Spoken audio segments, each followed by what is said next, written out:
Kita akan masuk teman-teman sekalian pada kesempatan pagi ini, semoga Allah berkahi.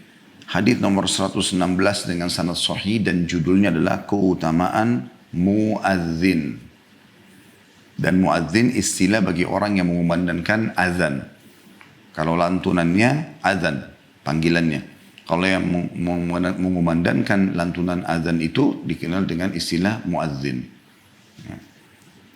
Hadisnya dengan sanad sahih dari Uqbah bin Amir radhiyallahu anhu, dia menuturkan, aku mendengar Rasulullah sallallahu alaihi wasallam bersabda, ya'jabu rabbukum min ra'i ghanamin fi ra'si shaziyah bijabalin yu'adhdhinu bis salati wa yusalli fayaqulu Allahu azza wa jalla unzuru ila 'abdi hadha yu'adhdhinu wa yuqimu as-salata yakhafu minni qad ghafartu li 'abdi wa adkhaltuhu al-jannah.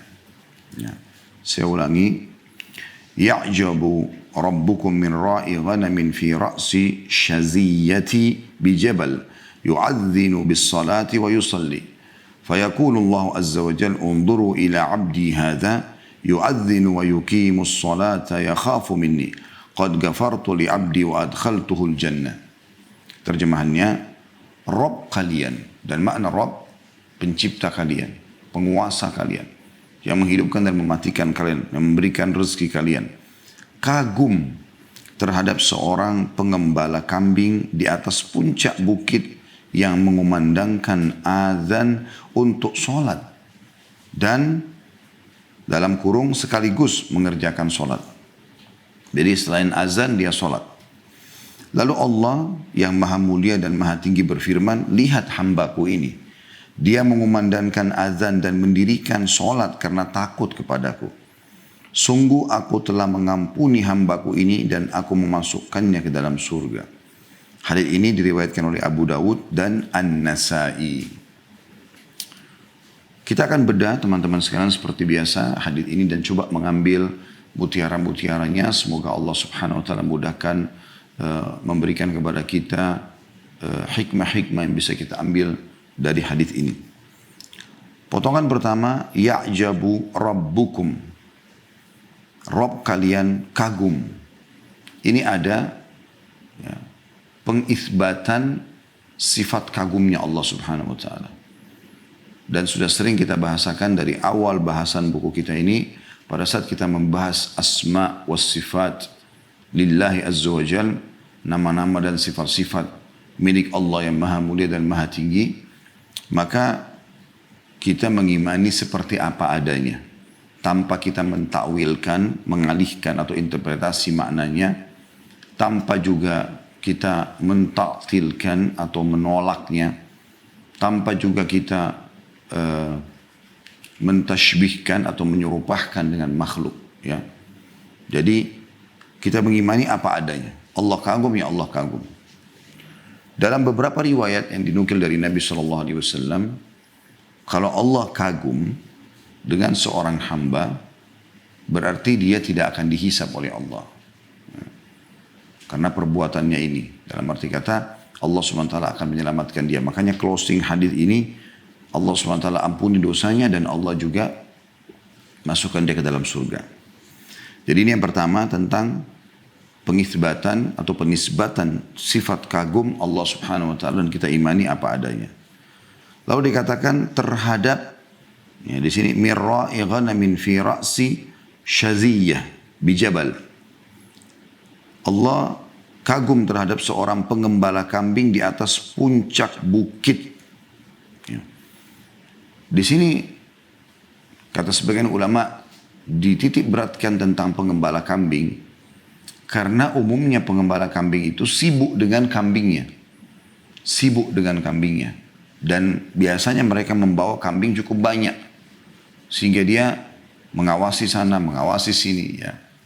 Dan umumnya mereka sering membawa kambing itu ke ladang yang luas, penuh dengan rumput, atau ke atas gunung, atas bukit. Gitu ya.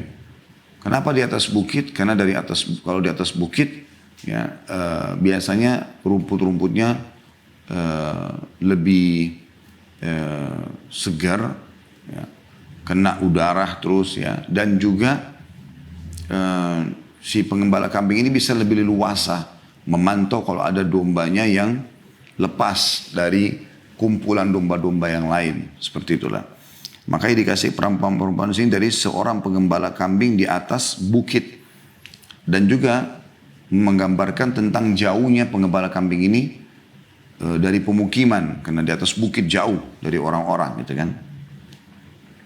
Lalu apa yang membuat Allah kagum terhadap pengembala kambing yang ada di atas bukit ini? Ya. Jadi tadi potongan kedua pelajarannya. Terus yang ketiga adalah yu'adzinu bis salati wa yusalli. Yaitu dia mengumandangkan azan untuk sholat dan sekaligus mengerjakan sholat. Artinya dalam kondisi dia sibuk dengan sibuk dengan gembalaannya, ya, dia mengawasi terus, tapi tiba waktu sholat, dia tidak lagi peduli dengan gembalaannya, tapi dia fokus untuk tunduk dan menjalankan kewajiban Sang Pencipta Allah. Maka dia pun azan di situ untuk memastikan kalau waktu sholat sudah masuk dan dia sholat di atas bukit itu. Ini sebuah keutamaan tertentu. Ya. Ini keutamaan, ya, khusus untuk orang seperti ini karena dia mau di tengah-tengah kesibukannya mengerjakan perintah sholat. Dan di sini teman-teman kita ambil pelajaran juga. Kalau seorang pengembala di atas bukit dan sibuk dengan mengawasi, ya, gembalaannya, gitu kan. Artinya bisa saja dombanya dicuri oleh serigala atau lepas dari kumpulannya dan dia kehilangan sementara dia sholat. Tapi tetap saja dia sholat. Maka ini Anda yang ada di kota, yang lagi mau meeting, ya, yang lagi mau janjian sama teman, yang lagi mau belanja.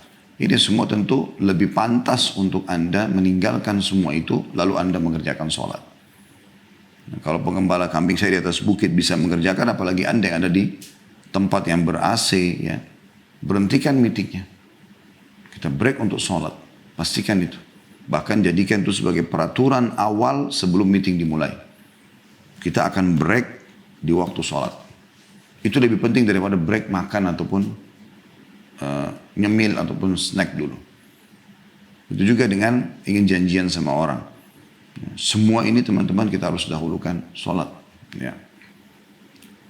Dan di sini ada dua hal yang ditekankan, yaitu dia azan dan dia sholat. Berarti teman-teman ada perintah untuk azan, walaupun Anda sendiri. Ya, walaupun Anda sendiri. Kayak sekarang masa pandemi ini, Anda misalnya sholat di rumah. Kalau Anda bertanya, apakah saya azan Ustaz di rumah? Jawabannya iya. Azan saja. Nggak ada masalah. Walaupun secara hukum syar'i, saya pernah tanyakan kepada salah satu dosen dulu di Madinah, Dr. Awad Al-Amri, hafidhahullah, beliau pernah menjelaskan masalah itu. Beliau mengatakan sebenarnya pendapat ulama tentang masalah azan ini, kalau sudah ada azan di sekitar wilayah tersebut dan terdengar, maka yang lain sudah boleh mengikuti azan tersebut. Dalam arti kata, mereka sudah bisa setelah azan itu sholat sunnah dan mereka tinggal iqamah nantinya. Tetapi kalau seseorang tetap mau azan juga di rumahnya nggak ada masalah, walaupun suara azan terdengar. Karena nanti kan kita sebutkan insya Allah sebentar lagi keutamaan muadzin. Jadi Anda pun bisa meraih itu walaupun Anda di rumah Anda. Dan ingat teman-teman sekalian, di sini ada penekanan tentang menyatukan kedua hal, yaitu azan dan sholat. Jadi bukan berarti Anda datang ke masjid azan lalu Anda pulang sholat di rumah, misal kalaupun di masjid. Atau Anda azan kemudian Anda cuma sekedar jalankan seperti tugas, Anda terima gaji di situ. Kemudian Anda tinggalkan, tidak ikut sholat. Jadi hanya profesi, itu bukan. Yang betul-betul dia azan untuk dia sholat. Dan ini menandakan pelajaran penting di sini. Walaupun sendirian dia tetap azan. Nanti sebentar saya akan fokus membahas tentang keutamaan muadzin ya, insya Allah. Kita lanjutkan dulu. Kemudian tentu di sini juga ada keutamaan azan, keutamaan sholat ya. Jadi bukan cuma azan, azan kemudian dia sholat.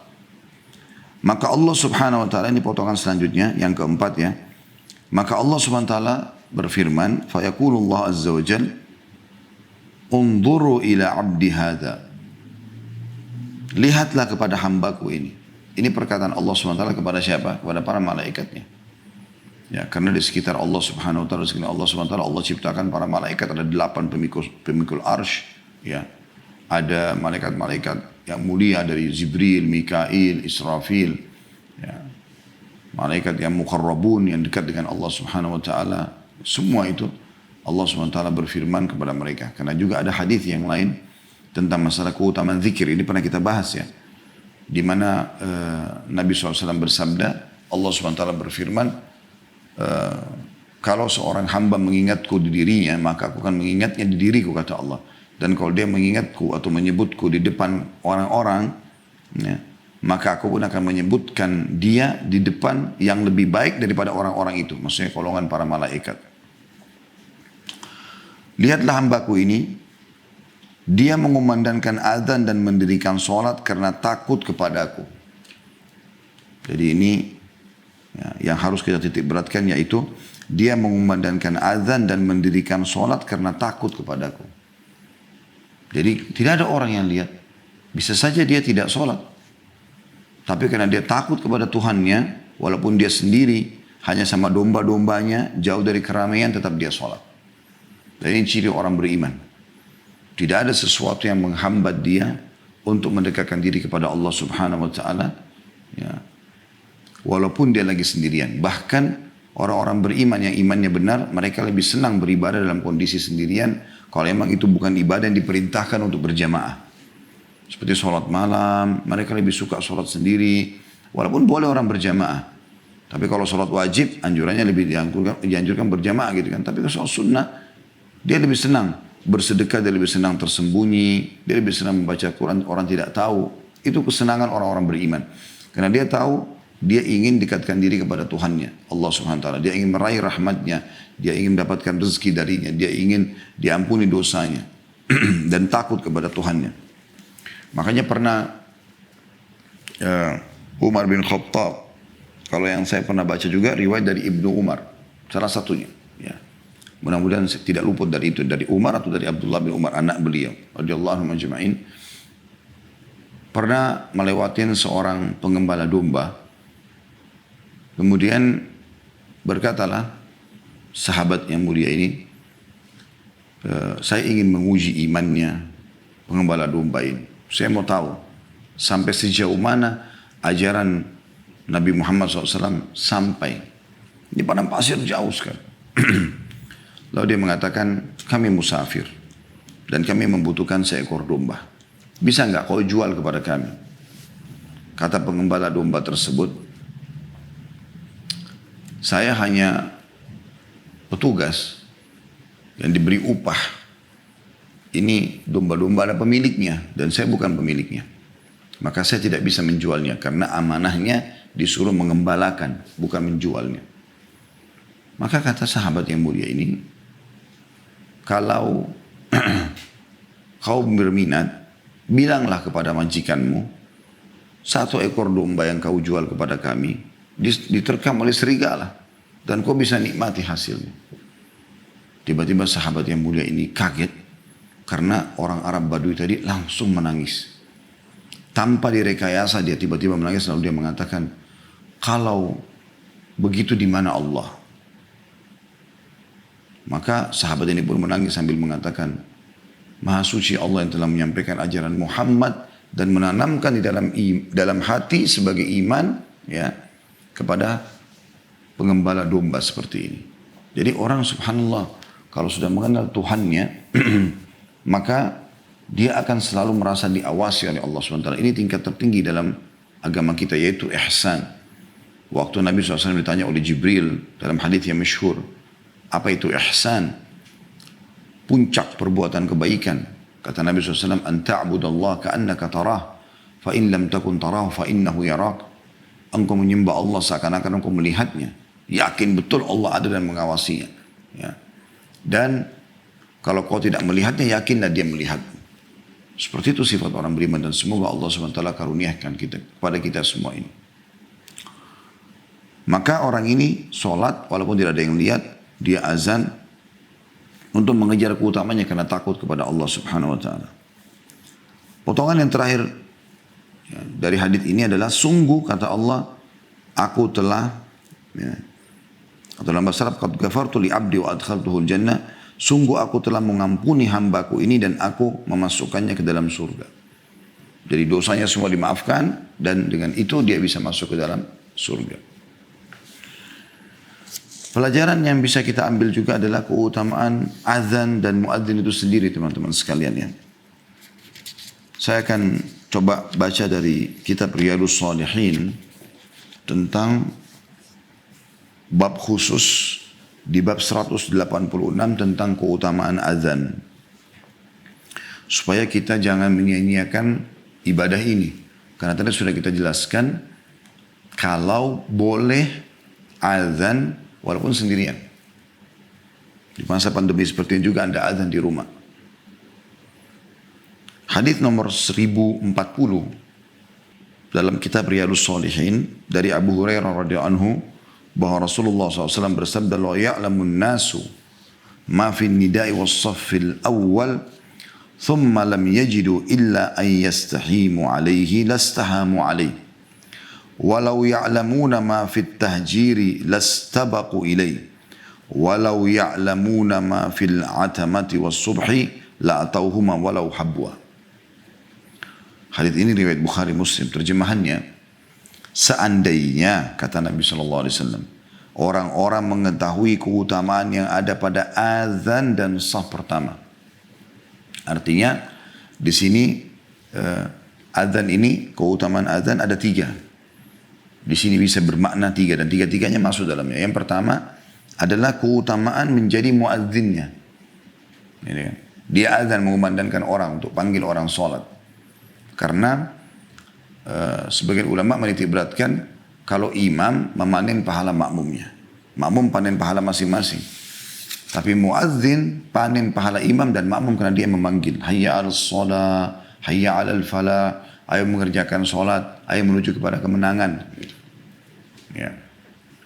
Makna yang kedua yaitu keutamaan menjawab azan dengan lafadznya. Misalnya kata Nabi SAW, kalau kalian mendengarkan muadzin, ucapkanlah seperti yang diucapkan.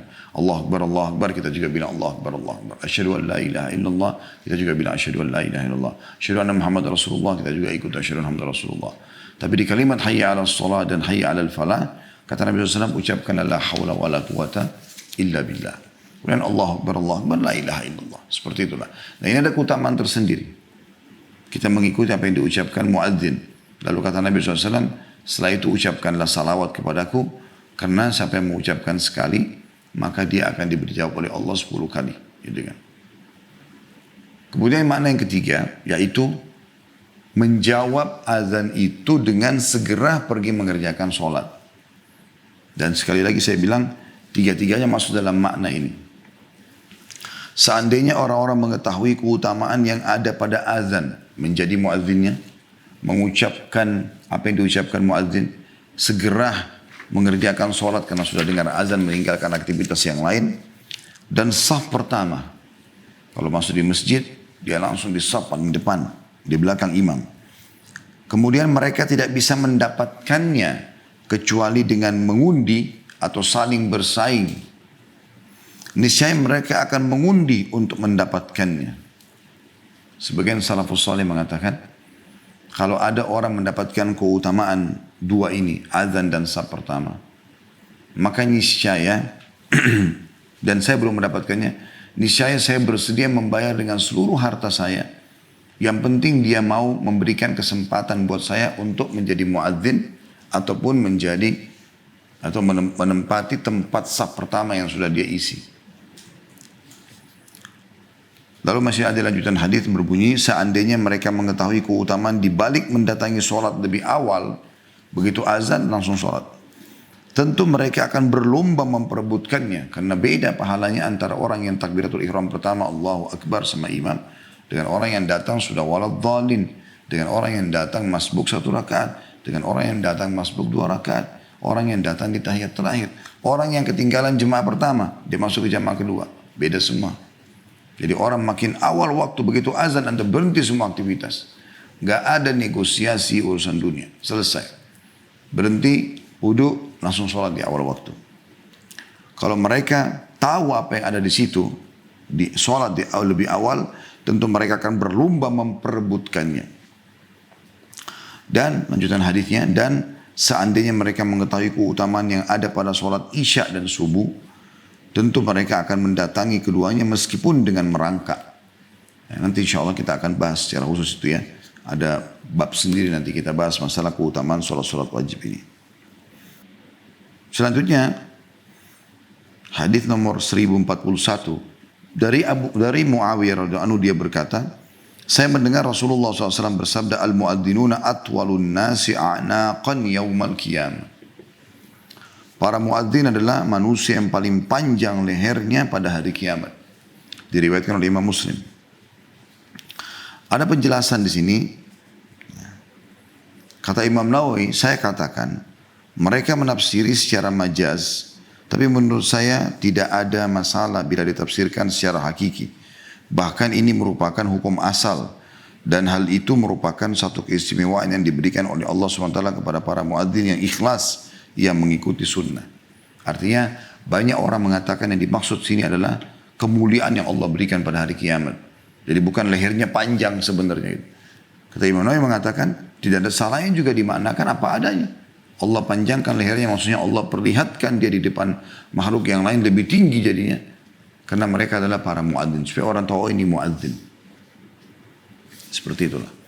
Ini keutamaan yang lain, artinya mereka akan ya diketahui oleh orang-orang dan dikenal pada hari kiamat. Ada juga yang memberikan makna tadi, Allah berikan tambahan, ya, tambahan pahala, tambahan kemuliaan pada hari kiamat. Baik. Juga Imam Nawawi mengangkat lagi hadis selanjutnya, masih masalah keutamaan adzan dan muadzin, nomor 1042 dari Abdullah bin Abdurrahman bin Abu Sa'sa'ah, bahwa Abu Sa'id al-Khudri radhiyallahu anhu berkata kepadanya, inni araka tuhibbul ghanama wal badiyah, fa idza kunta fi ghanamik aw badiyatik fa adzanta is-shalah farfa' sawtaka bin nida' fa innahu la yasma'u mada sawtil mu'adzini jinnun wala insun wala syai'un illa syahida lahu yawmal qiyamah. Qala Abu Sa'id, sami'tuhu min Rasulillah sallallahu alaihi wasallam. Hadis sahih riwayat Bukhari. Kalau tadi itu hadis tentang leher yang tinggi itu riwayat Imam Muslim ya. Hadis yang baru saya bacakan tadi terjemahannya, sungguhnya kata Abu Sa'id al-Khudri radhiyallahu anhu kepada seseorang yang bernama Abdullah bin Abdurrahman, aku melihatmu menyukai kambing, maksudnya mengembala kambing, dan badiah, daerah pedalaman. Kau lebih suka di perkampungan. Maka saranku adalah apabila kamu sedang mengembalakan kambingmu atau berada di daerah pedalamanmu, kemudian kamu azan untuk sholat, maka keraskanlah suara azanmu. Ini keutamaan yang ketiga ya dari kitab Riyadhus Shalihin, yaitu dikatakan di sini keraskanlah suaramu. Tujuannya apa? Kenapa harus mengangkat suara kalau azan? Jangan bisik-bisik, kerasin suara. Karena kata Abu Sa'id al-Khudri radhiyallahu anhu, karena tidak ada jin, manusia, dan segala sesuatu yang mendengar suara orang yang mengumandangkan azan, melainkan ia akan bersaksi untuknya pada hari kiamat. Dan Abu Sa'id al-Khudri radhiyallahu anhu berkata, saya mendengar langsung dari Rasulullah sallallahu alaihi wasallam. Nah, ini keutamaan azan juga. Dan ini juga menguatkan apa yang sedang kita bahas tadi, yaitu kalaupun Anda sendirian tetap Anda azan dan angkat suara itu. Allahu Akbar, Allahu Akbar. Keraskan suara. Azan. Dan ini tentu berlaku bagi laki-laki ya. Bagi perempuan itu tidak perlu. Ya, perempuan insya Allah cukupkan dengan azan di sekitar lokasi, ataupun kalau lihat waktu sudah masuk ya. Nah, zaman sekarang kan kita sudah bisa tahu waktu itu sudah masuk atau belum. Bagi laki-laki sangat dianjurkan. Oleh karena itu dianjurkan juga bagi setiap muslim dan muslimah mengajarkan anaknya lafaz-lafaz azan yang sudah masyhur tentunya, karena sehari 5 kali kita dengarkan dari masjid-masjid kita. Kata beliau, karena tidak ada jin, manusia, dan segala sesuatu yang mendengarkan suara orang yang mengumandangkan azan, melainkan ia akan bersaksi untuknya pada hari kiamat. Keutamaan yang lain juga di hadis nomor 1043 Dari Abu Hurairah radhiyallahu anhu bahwasanya beliau berkata, Rasulullah SAW bersabda, "Idza nudiya bis salati adbara syaitan wa lahu duratun hatta la yasma'u at-ta'dhin, fa idza qudiya an-nida aqbal hatta idza thuwiba bis salati adbar hatta idza qudiya at-tathwibu aqbal hatta yakhtira bainal mar'i wa nafsihi yaqul udhkur kadha wadhkur kadha lima lam yadhkur min qabl hatta yadhallu ar-rajulu ma yadri kam shalla." Artinya, apabila azan solat dikumandangkan, syaitan lari menjauh sambil mengeluarkan kentut atau angin hingga dia tidak mendengarkan azan. Jadi ternyata keutamaan yang lain adalah bisa mengusir syaitan. Nah, kalau dari Riyadhus Shalihin ini kita sudah sebutkan tadi hadis tentang keutamaan kalau mereka tahu apa yang ada pada azan dan saf awal mereka akan tidak bisa dapatkan kecuali saling mengundi, ya, berlomba, bersaing, maka mereka akan lakukan. Kemudian muadzin adalah orang yang paling tinggi lehernya pada hari kiamat atau paling dikenal. Kemudian yang ketiga tadi adalah tidak ada yang mendengarkan dari suara azan Anda dari jin, manusia, ya, hewan-hewan, apa saja, segala satunya, batu, benda mati pun di mata Anda akan jadi saksi hari kiamat. Dan yang sekarang adalah yang keempat, ya, bisa mengusir syaitan selama azan dikumandangkan. Jika azan telah usai, maka dia datang kembali, khusus menggoda orang yang mau sholat. Karena orang yang tidak mau sholat, tidak perlu digoda sama syaitan. Sudah sahibnya syaitan, sudah temannya syaitan. Syaitan fokus kepada orang yang mau sholat saja, agar mereka menunda sholat, mereka tidak sholat. Hingga apabila iqamah sholat dikumandangkan, dia lari lagi. Dan apabila iqamah selesai, maka dia datang lagi hingga ia membisikkan sesuatu pada orang yang sedang sholat. Ia berkata, ingatlah ini, ingatlah itu. Yaitu sesuatu yang tidak diingat oleh seorang musolli tadi sebelum dia sholat. Hingga orang yang sholat tadi tidak mengetahui sudah berapa rakaat dia sholat. Hadis riwayat Bukhari Muslim. Tapi hadis ini, teman-teman sekalian, yang kita ini diberatkan adalah bagaimana syaitan lari dari azan. Kenapa dia lari? Allahu a'lam. Apakah Allah SWT memang menghukum mereka kalau dengar azan mereka jadi kesakitan atau apa, kita nggak tahu. Tapi jelas rahasia Allah SWT Allah lebih tahu. Kita cuma tahu memang dengan azan dia lari. Udah. Ya, seperti itulah. Selanjutnya hadis nomor 1044 masih dalam kitab Riyadhus Shalihin juga. Dari Abdullah bin Amr bin As radhiyallahu anhu, beliau berkata bahwasanya Rasulullah SAW bersabda, "Idza sami'tumun nida'a faqulu mithla ma yaqul, thumma sallu alayya, fa inna man shalla alayya salatan sallallahu alaihi biha 'ashara, thumma sallallahu liyal wasilah, fa innaha manzilatun fil jannah la tanbaghi illa li 'abdin min ibadillah, wa arju an akuna ana hu, faman sa'ala liyal wasilata hallat lahu syafa'ah." Apabila kalian mendengar azan, maka ucapkanlah seperti yang diucapkan oleh muadzin. Kemudian bersalawatlah kepadaku. Karena sungguhnya barang siapa yang bersalawat kepadaku 1 kali, maka Allah akan membalasnya 10 kali. Kemudian mintakanlah kepada Allah al-wasilah untukku. Sesungguhnya ia adalah suatu kedudukan di surga yang tidak patut melainkan untuk seorang hamba dari hamba-hamba Allah. Dan aku berharap akulah orangnya. Maka barang siapa yang meminta wasilah kepadaku, dia akan mendapatkan syafaatku. Hadis diriwayatkan oleh Imam Muslim. Di sini teman-teman sekalian, Nabi SAW memerintahkan kita kalau dengar azan, memberhentikan semua aktivitas yang lain. Fokus dulu dengarkan azan. Karena beliau bersabda, "Idza sami'tum nida' faqulu." Kalau kalian mendengarkan azan, maka ikut ucapkan. Mithla ma yaqul. Seperti yang diucapkan oleh muadzin. Jangan ada aktivitas yang lain. Jangan ngobrol. Semua diam, fokus, dengarkan azan, jawab azan tersebut. Setelah selesai, kata Nabi SAW, "Thumma sallu alayya." Kalau kalian sudah dengarkan azan, bacalah salawat kepadaku. "Fa inna man shalla alayya salatan, sallallahu alaihi biha 'ashara." Karena siapa yang mengucapkan kepadaku 1 kali salam, maka Allah akan membalasnya dengan 10 kali. Sallallahu wa ala alihi wa sahbihi wa sallam. Thumma sallallahu liyal wasilah. Setelah itu mintalah untukku al-wasilah. Fa innaha manzilatun Fil jannah la tanbaghi illa li 'abdin min ibadillah. Karena dia adalah tempat tertinggi di surga yang tidak patut kecuali hanya diberikan kepada satu orang hamba Allah saja.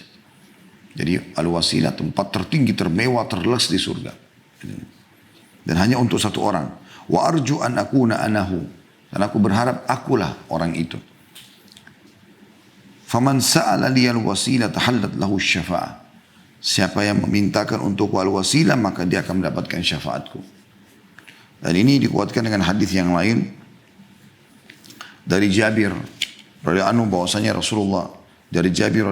bahwasanya Rasulullah SAW bersabda, "Man qala hina yasma'un nida." Barang siapa yang mengucapkan pada saat dia mendengarkan azan, Allahumma rabba hadhihi ad-da'wati at-tammah. Ya Allah, sungguhnya ini adalah panggilan yang sempurna. Was-salatil qa'imah. Dan salat akan didirikan. Ati Muhammadanil wasilata wal fadilah. Nah, ini saksi bahasan kita.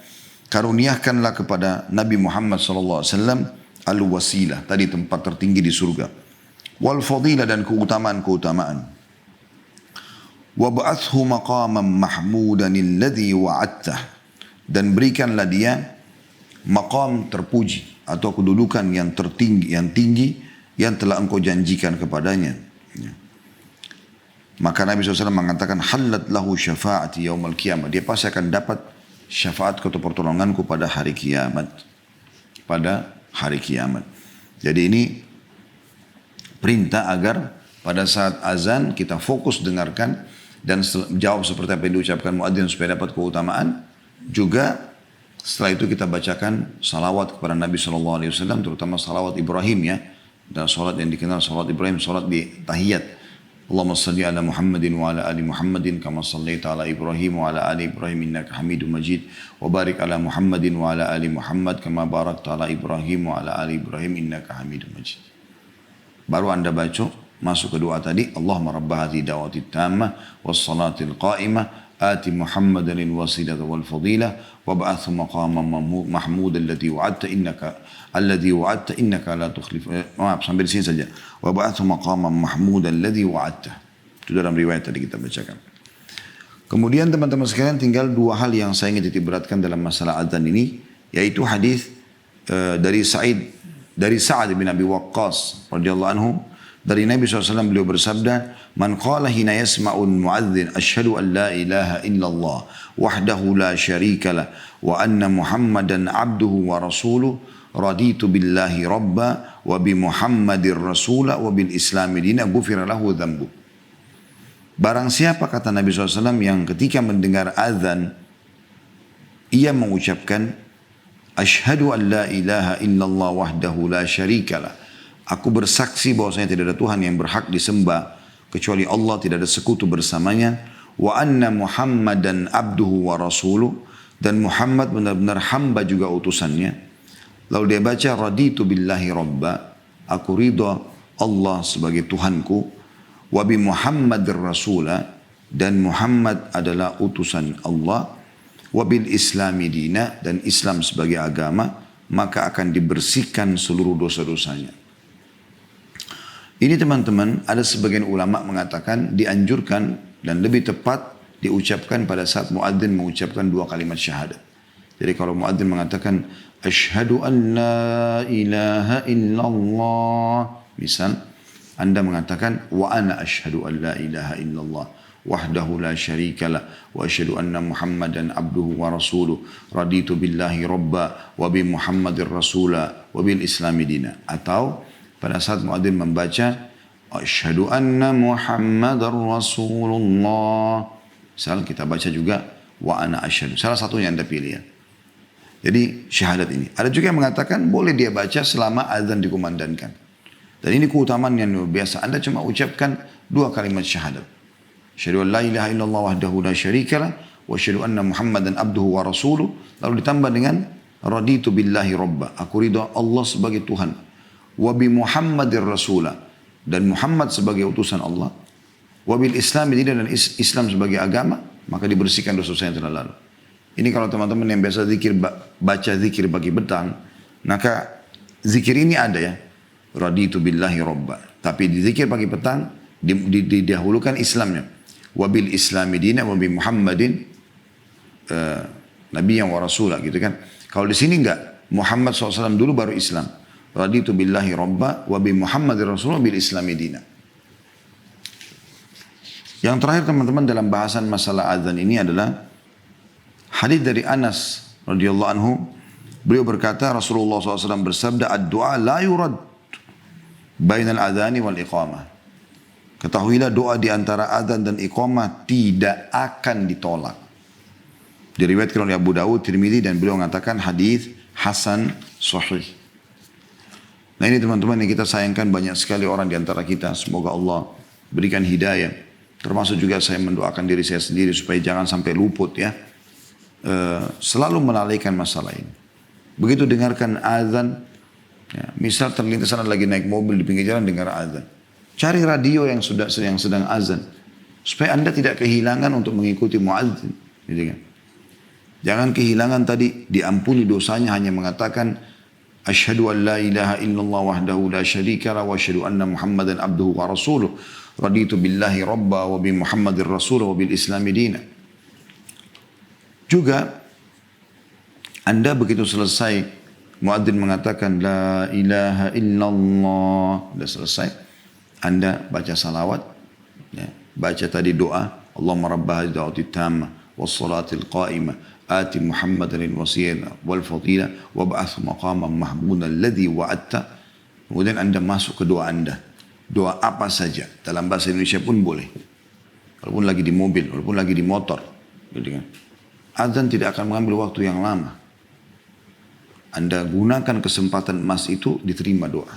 Andai saja teman-teman sekalian, ada satu pemimpin wilayah berkata begini, atau orang kaya raya misalnya mengatakan, dia punya kedudukan khusus, kalau di depan pintu rumah saya, sudah ada yang mengatakan, ayo silakan yang punya hajat datang misal. Dia dengar itu kemudian dia langsung datang, maka pada saat itu saya akan kasih apa yang dia minta. Saya yakin orang akan tunggu semua. Kapan nih panggilannya orang kaya atau pejabat pemerintah ini bersuara. Karena kapan dia bersuara, berarti sudah dibuka peluang untuk minta sesuatu. Begitu misalnya. Saya yakin orang akan berlumba-lumba. Ini Allah subhanahu wa ta'ala mengatakan melalui lisan yang sangat suci. Lisan yang paling jujur di muka bumi ini. Nabi Muhammad sallallahu alaihi wasallam, kiai dan guru kita semua, idola kita, menyampaikan sesungguhnya doa antara adzan iqamah tidak akan ditolak. Lalu Anda lewat begitu saja.